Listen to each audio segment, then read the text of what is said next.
there's anybody out there that knows anything, please come forward. Tonight, an emotional plea from families in 6 nations. Every morning when I get up and I say, okay, thank you for, for another sober day. And that's really how my life is. The meth crisis and how one woman is staying clean. I'm thinking in Mohawk, but I don't know what these words mean, so I know it's starting to sink in. And promoting Mohawk as a first language.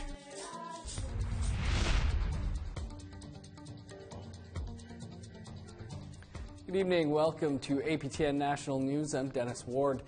Family members of 3 Six Nations residents who are the victims of a triple murder made an emotional appeal to the public today for information about the deaths of their loved ones.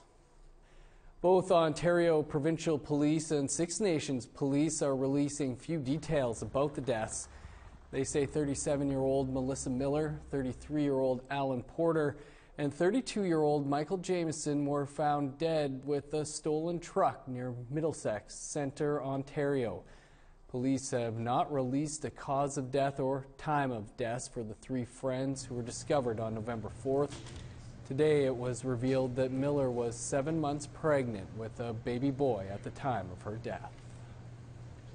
A loving mother, a grandmother, a daughter, a sister, as a friend. And it hurts me that we have to go through this. So please, if there's anybody out there that knows anything, please come forward. We need this.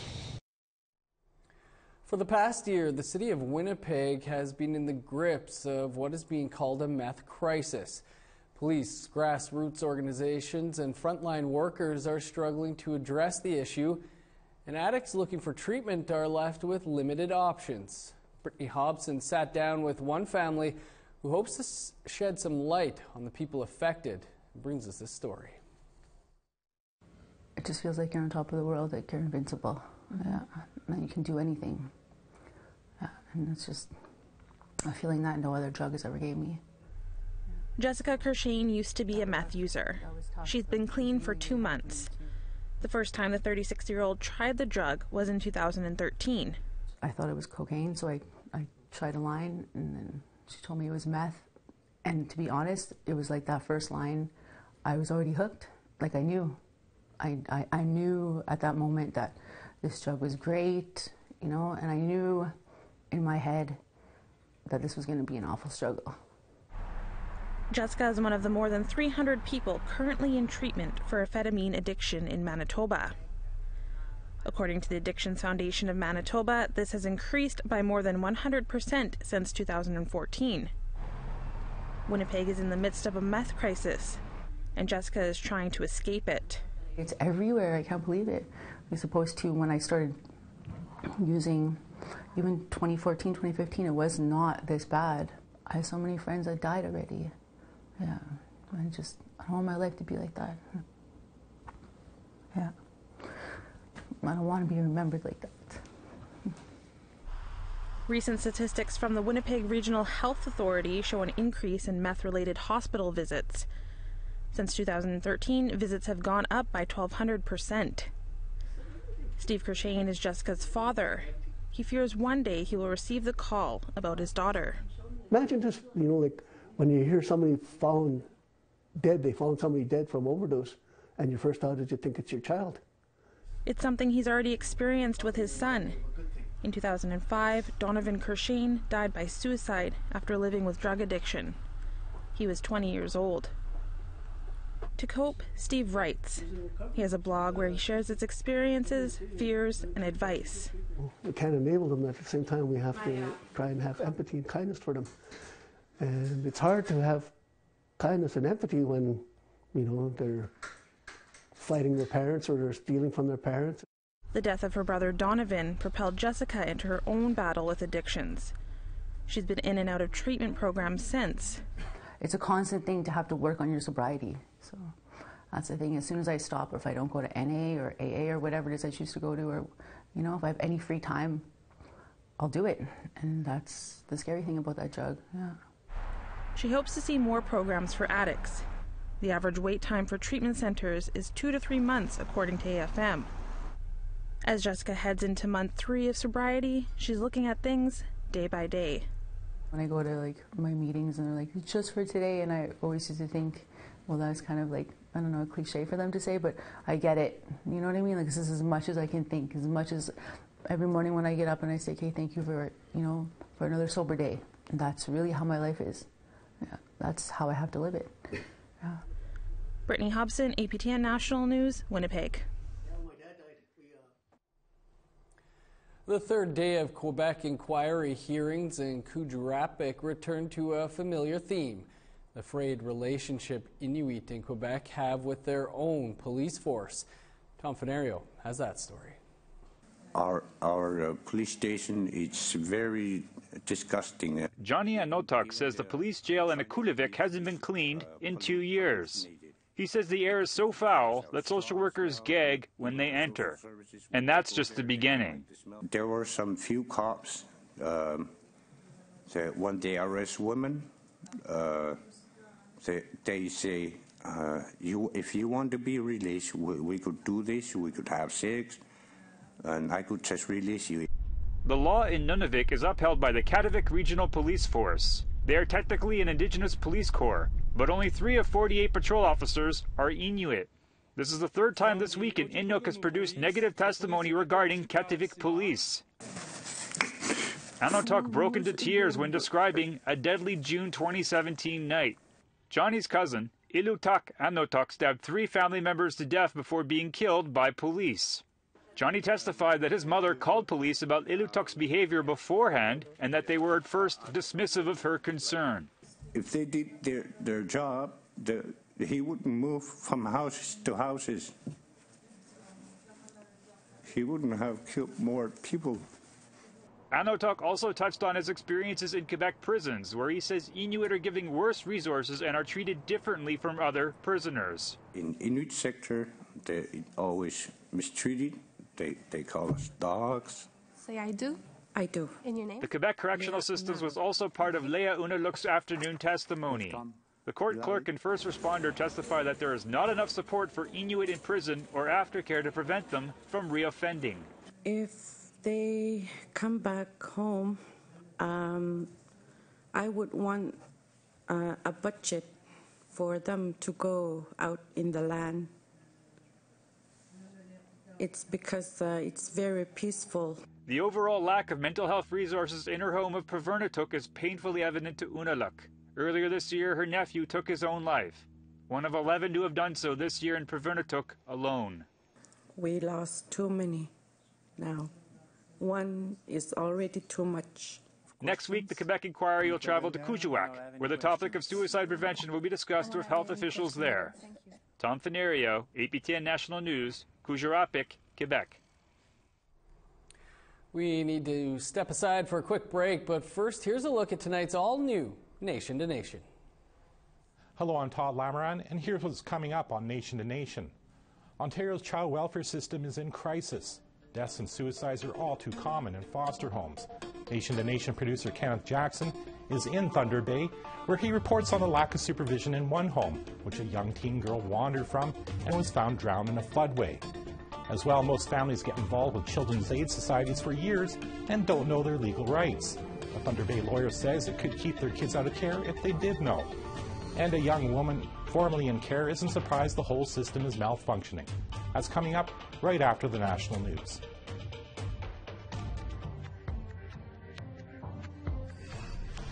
Here's a look at Friday's weather forecast. Starting on the East Coast, -2 and sunny skies for St. John's. Rain and 5 above for Halifax. -7 and sunny for Nain and Happy Valley, Goose Bay. -1 with a rain-snow mix in Montreal. -3 in Val-d'Or. +2 with a rain-snow mix for Toronto, Peterborough. -4 and snow in Thunder Bay. Rain and snow mix in Wawa, high of 0.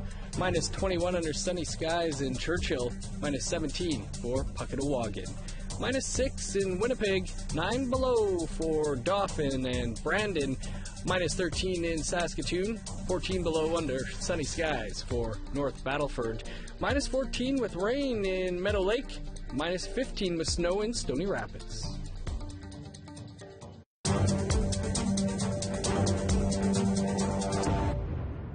Welcome back. Well, it's not every day we hear Indigenous languages in conversations, but one place in Ganawage is trying to change that by teaching Mohawk as a first language. Danielle Rochette has the story.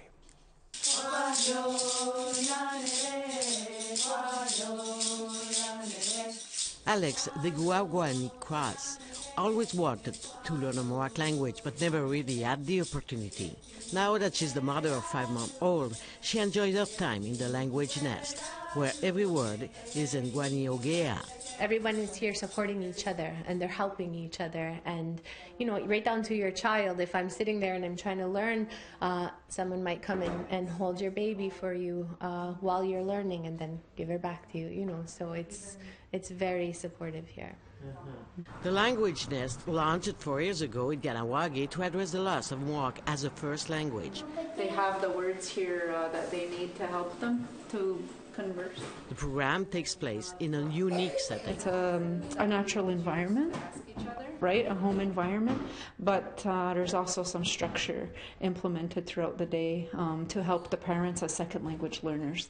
So it's really important to have the natural environment for the children to learn the language as their first language, and because the parents are learning it as their second language, they get the grammatical structure.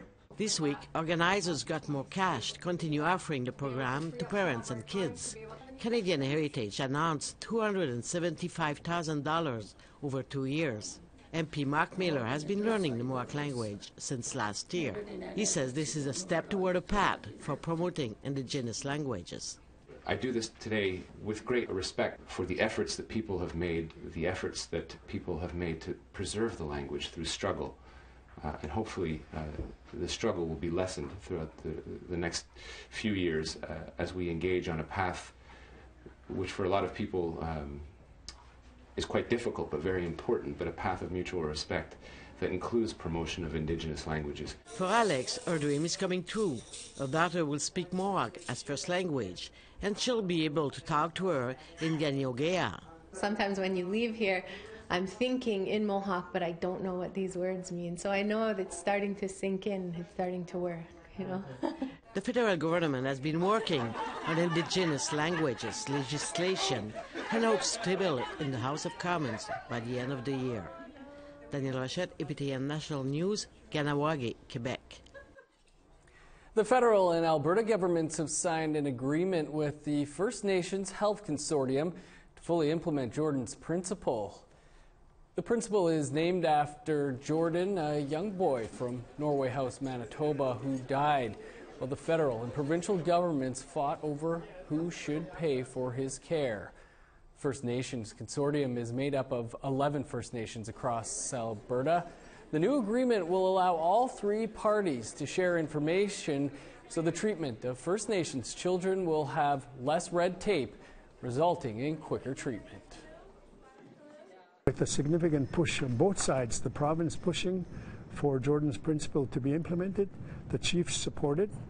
So I think there's a coming together of minds there for Jordan's principle to be applied in Alberta, in Treaties 6, 7, and 8, for the benefit of our children. Climate change is affecting the entire world and at an increasing rate of speed, according to some scientists. Recently, a number of reports have warned that if we don't reduce our carbon emissions by a significant amount, it will have dire consequences. APTN's Tina House has more. Mike Sparrow is from the Musqueam Nation and grew up on fishing boats.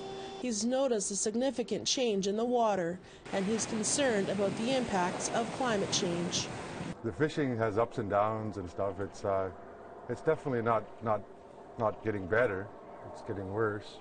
OceanWise just released a report that the world's oceans are warming at 6 times the rate than previously predicted, creating chaos below the water and, in essence, helping speed up climate change.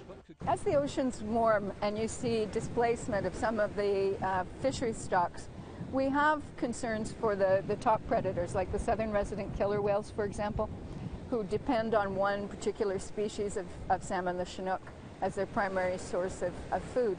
And if we get displacement of the bait fish that the Chinook eat and they don't thrive, then the whales don't thrive.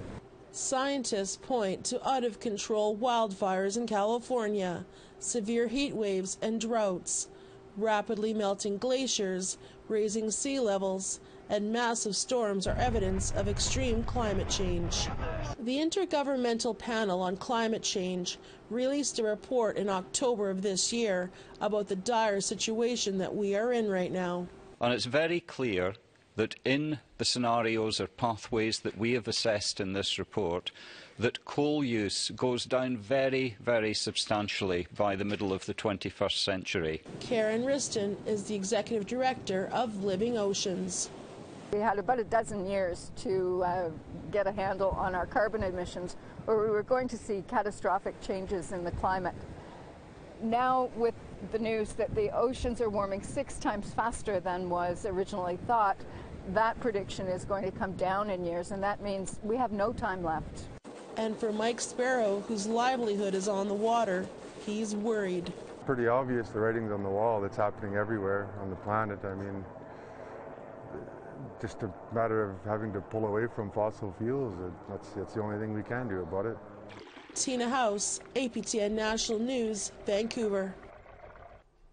Site C Dam in British Columbia is the largest resource development project in Canada. And according to the author breaching the peace, it's also one of the most controversial. Investigative journalist Sarah Cox wrote this new book. Annette Francis spoke with her in Ottawa. So I'm here with Sarah Cox. And Sarah, I just want to start with congratulations on your new book. Thank you. It's been quite the experience. And so I'll start off with why it is what sparked an interest in covering the issues at Site C. Well, I started spending some time in BC's Peace River Valley, a place I only went to for the first time 5 years ago. It's largely out of sight and out of mind for most British Columbians. And I was so struck by the stories that people had to tell about the impact that the, at that time, proposed Site C Dam would have on them. And I felt that people elsewhere in the province and in Canada would be interested in hearing these stories. And so the book tells the story of the Site C Dam project through the eyes of the farmers and First Nations members and communities who have been fighting it. And so can you give us a little bit example of the types of stories that you heard? Sure. Well, I heard many different stories. The book follows a farming couple, Ken and Arlene Boone, as they fight the dam, and they live in an area called Bear Flat Cache Creek, which is also a special cultural area for Indigenous people who have been in the valley for, as you know, for millennia, long before any settlers arrived. And it's a place that is still a gathering spot. It's a traditional gathering spot.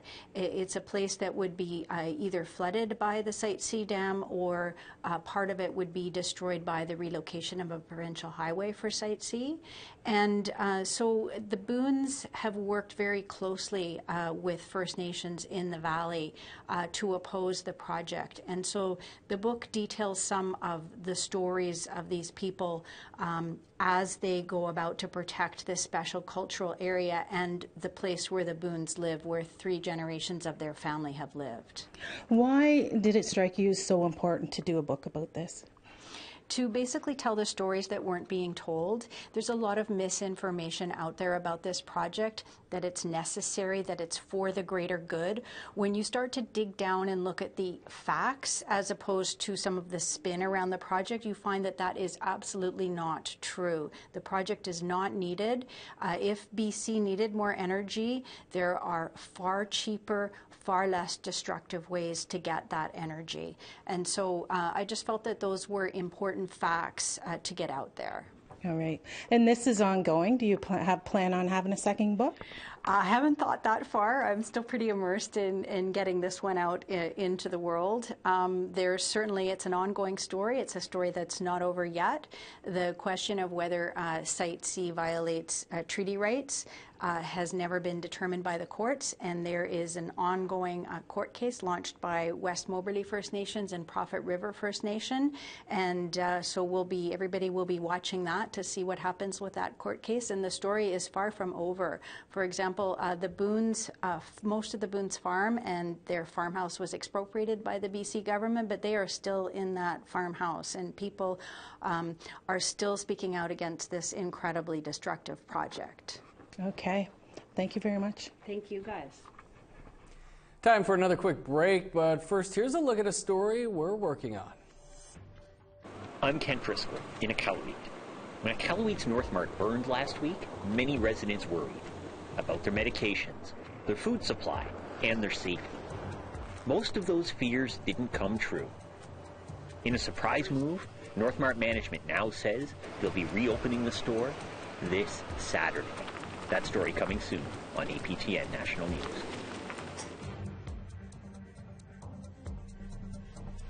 Here's a look at the rest of Friday's weather forecast, picking back up in northern Alberta. Minus 13 for Peace River and Fort Chipewyan.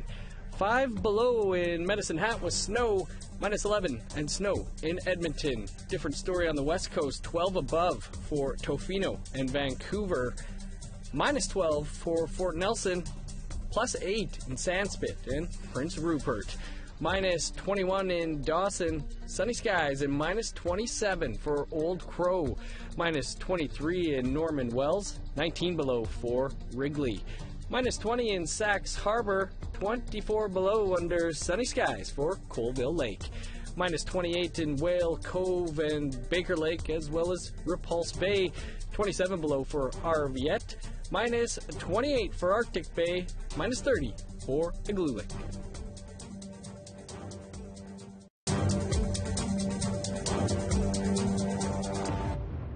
Welcome back. In the Yukon legislature this week, a first ever Indigenous ceremony was held on the floor of the Assembly. In the tradition of the Carcross Tagish people, Doris McLean, an elder and former chief, was celebrated. She died in January at the age of 77. She was the first Indigenous sergeant-at-arms in a provincial or territorial legislature. She founded the world-famous Daka-Kwan dance troupe and was the recipient of the Queen's Golden Jubilee Medal. In 2017, she was recrowned world champion soapberry ice cream maker. Through challenging times at residential schools, societal discrimination, and government mandates to assimilate, she fought through all of it with a strong and clear vision to create a better future for her community and for her people. Doris McLean is the mother of former APTN National News journalist Shirley McLean, who we also miss. That is your APTN National News for this Thursday. For more, including an exclusive story on foster homes in Thunder Bay, visit our website, aptnnews.ca. Stick around. Todd Lamarand is next with Nation to Nation. I'm Dennis Ward. Have a great night.